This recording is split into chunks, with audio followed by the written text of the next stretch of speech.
ಇನ್ನು ಇವತ್ತು ಬೆಳಗ್ಗೆ ಬೆಂಗಳೂರಿನಲ್ಲಿ ಮೆಟ್ರೋ ಕಾಮಗಾರಿ ನಡೆಸಬೇಕಾದ್ರೆ ಒಂದು ಭಾರಿ ಅನಾಹುತ ತಪ್ಪಿದೆ.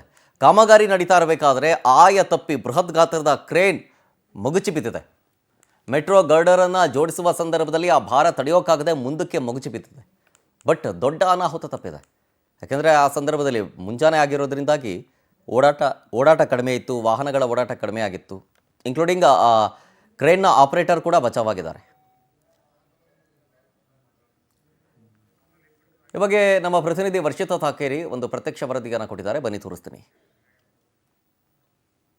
ಸಿಟಿ ಬೆಂಗಳೂರಿನಲ್ಲಿ ಇದೀಗ ದೊಡ್ಡ ದುರಂತವೇ ತಪ್ಪಿ ಹೋಗಿದೆ. ಯಾಕಂದ್ರೆ ಮೆಟ್ರೋ ಕೆಲಸವನ್ನ ಮಾಡ್ತಾ ಇದ್ದಂತಹ ಕ್ರೇನ್ ಏನಿದೆ, ಆ ಕ್ರೇನ್ ಇದೀಗ ಮಗ್ಚಿ ಬಿದ್ದಿರುವಂತದ್ದು. ಸದ್ಯ ಆ ದೃಶ್ಯಾವಳಿನ ತೋರಿಸ್ತಾ ಹೋಗ್ತೀನಿ. ಈ ಎಲೆಕ್ಟ್ರಾನಿಕ್ ಸಿಟಿಯಿಂದ ನಮ್ಮ ಕೆಂಪೇಗೌಡ ಅಂತಾರಾಷ್ಟ್ರೀಯ ವಿಮಾನ ನಿಲ್ದಾಣಕ್ಕೆ ಹೋಗುವಂತಹ ರೂಟ್ ಏನಿದೆ, ಇದೇ ರೂಟ್ ನಲ್ಲಿ ಒಂದಷ್ಟು ಕೆಲಸ ಕಾರ್ಯಗಳು ಕೂಡ ಆಗ್ತಾ ಇದೆ. ಆ ಸಂದರ್ಭದಲ್ಲಿ ಮೆಟ್ರೋ ಕಾಮಗಾರಿ ನಡೀತಾ ಇರುವಂತಹ ವೇಳೆಗೆ ಇದೀಗ ಆಯ ತಪ್ಪಿ ಕ್ರೇನ್ ಬಿದ್ದಿರುವಂತದ್ದು. ಸದ್ಯ ಗಮನಿಸ್ತಾ ಇರಬಹುದು ಯಾವ ಮಟ್ಟಿಗೆ ಭೀಕರವಾಗಿ ಕ್ರೈನ್ ಬಿದ್ದಿದೆ ಅನ್ನುವಂಥದ್ದು. ಯಾಕಂದ್ರೆ ಮುಂಜಾನೆ 4 ಗಂಟೆಗೆ ಬಿದ್ದಿರೋದ್ರಿಂದ ಎಲ್ಲೋ ಒಂದ್ ಕಡೆ ಜನರು ಕೂಡ ಈ ಒಂದು ರೋಡ್ ನಲ್ಲಿ ಸಂಚಾರವನ್ನ ಮಾಡ್ತಾ ಇರಲಿಲ್ಲ. ಅದೃಷ್ಟವಶ ಬಚಾವಾಗಿರುವಂತದ್ದು. ಮತ್ತಿನ್ನೊಂದ್ ಕಡೆಯಾಗಿ ಆ ಕ್ರೈನ್ ಅನ್ನ ಎತ್ತಲಿಕ್ಕೋಸ್ಕರ ಮತ್ತೆರಡು ದೊಡ್ಡ ದೊಡ್ಡ ಕ್ರೇನ್ಗಳು ಬಂದು ಇದೀಗ ಸರಿಪಡಿಸುವಂತಹ ಕೆಲಸವನ್ನ ಮಾಡ್ತಾ ಇರುವಂತದ್ದು.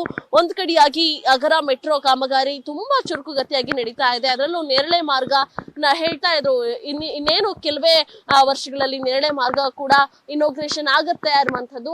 ಆ ಒಂದು ಸಂದರ್ಭದಲ್ಲಿ ಈ ರೀತಿ ಒಂದು ಅವಘಡ ಆಗಿರುವಂತದ್ದು ನಿಜಕ್ಕೂ ಬೇಸರದ ಸಂಗತಿ. ಸದ್ಯ ಗಮನಿಸ್ತಾ ಇರಬಹುದು ಯಾವ ಮಟ್ಟಿಗೆ ಆ ಟೈರ್ ಕೂಡ ಮೇಲ್ ಹೋಗಿದೆ. ಅದೃಷ್ಟವಶ ಡ್ರೈವರ್ಗೂ ಕೂಡ ಯಾವುದೇ ರೀತಿಯಾದಂತಹ ಪ್ರಾಣಾಪಾಯ ಆಗಿಲ್ಲ. ಸದ್ಯಕ್ಕೆ 2 ದೊಡ್ಡ ಕ್ರೇನ್ಗಳನ್ನ ಬಳಸಿಕೊಂಡು ಇದೀಗ ಅದನ್ನ ಸರಿಪಡಿಸುವಂತಹ ಕೆಲಸವನ್ನ ಮಾಡ್ತಾ ಇರುವಂತದ್ದು. ಮತ್ತೊಂದ್ ಕಡೆಯಾಗಿ ಮೆಟ್ರೋ ಕಾಮಗಾರಿಗೆ ಬೇಕಾಗುವಂತಹ ಒಂದಷ್ಟು ಐಟಮ್ಗಳನ್ನ ಕ್ರೇನ್ ಹೊತ್ತಿತ್ತು ಅಂತ ಅನ್ಸುತ್ತೆ. ಅದೇನಾದ್ರೂ ಭಾರಕ್ಕೆ ಏನಾದ್ರೂ ಕಟ್ಟಾಯ್ತಾ ಅಥವಾ ಬೇರೆ ಏನಾದ್ರೂ ತಂತ್ರಾಂಶ ದೋಷಗಳೇನಾದ್ರೂ ಇತ್ತಾ ಅನ್ನುವಂಥದ್ದು ಇನ್ನೂ ಕೂಡ ಬೆಳಕಿಗೆ ಬಂದಿಲ್ಲ. ಇದೀಗ ಆ ಸ್ಥಳದಲ್ಲೂ ಕೂಡ ಸಾಕಷ್ಟು ಕೆಲಸಗಳು ನಡೀತಾ ಇದೆ. ಆ ಕ್ರೇನ್ ಅನ್ನ ಮತ್ತೆ ಸರಿಪಡಿಸುವಂತಹ ಕಾರ್ಯಕ್ಕೂ ಕೂಡ ಮುಂದಾಗ್ತಾ ಇರುವಂತದ್ದು. ಸದ್ಯ ಈ ರೀತಿ ಘಟನೆಗಳು ಫಸ್ಟ್ ಏನಲ್ಲ. ಯಾಕಂದ್ರೆ ಈ ಹಿಂದೆ ಕೂಡ ಈ ಮೆಟ್ರೋ ಕಾಮಗಾರಿಯನ್ನ ಮಾಡ್ಬೇಕಾದ್ರೆ ಒಂದಷ್ಟು ಅವಘಡ ಆಗಿತ್ತು. ಆಟೋ ಡ್ರೈವರ್ ಕೂಡ ಸಾವನ್ನಪ್ಪಿದ್ದ. ಅದಾದ ಬಳಿಕ ಇದೀಗ ಅದೃಷ್ಟವಶ ಈ ರೀತಿ ಒಂದು ದೊಡ್ಡ ಘಟನೆ ಆದ್ರೂ ಕೂಡ ಯಾವುದೇ ಪ್ರಾಣಾಪಾಯ ಆಗಿಲ್ಲ. ಸದ್ಯಕ್ಕೆ ಸಾಕಷ್ಟು ಅದನ್ನ ಕ್ರೇನ್ ಅನ್ನ ಸರಿಪಡಿಸುವಂತಹ ಕಾರ್ಯ ಕೂಡ ನಡೀತಾ ಇದೆ. ಮತ್ತೊಂದ್ ಕಡೆಯಾಗಿ ಇದೇ ರೀತಿಯಾಗಿ ನೆಕ್ಸ್ಟ್ ಯಾವುದು ಕೂಡ ಆಗಬಾರ್ದು. ಯಾಕಂದ್ರೆ ಇಷ್ಟು ದೊಡ್ಡ ಮಟ್ಟಿಗೆ ಆಗಿದೆ ಅಂತಂದ್ರೆ ಕ್ರೇನ್ ಗೊತ್ತೇ ಇದೆ ಯಾವ ಮಟ್ಟಿಗೆ ಅದರ ಸೈಜ್ ಇರುತ್ತೆ, ಎಷ್ಟು ವೇಟ್ ಇರುತ್ತೆ ಅಂತ.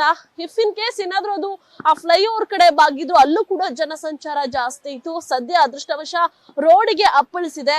ಅದರಿಂದಾಗಿ ಇಡೀ ಟೈರ್ ಜೊತೆಗೆ ಡ್ರೈವರ್ ಕೂಡ ಮೇಲೆ ಹೋಗಿರೋದ್ರಿಂದ ಸದ್ಯಕ್ಕೆ ಇದೀಗ ಆ ಕ್ರೇನ್ ಡ್ರೈವರ್ ಪ್ರಾಣಾಪಾಯದಿಂದ ಪಾರಾಗಿದ್ದಾರೆ. ಸದ್ಯ ಎಲ್ಲ ಕೆಲಸ ಕಾರ್ಯಗಳು ನಡೀತಾ ಇದೆ.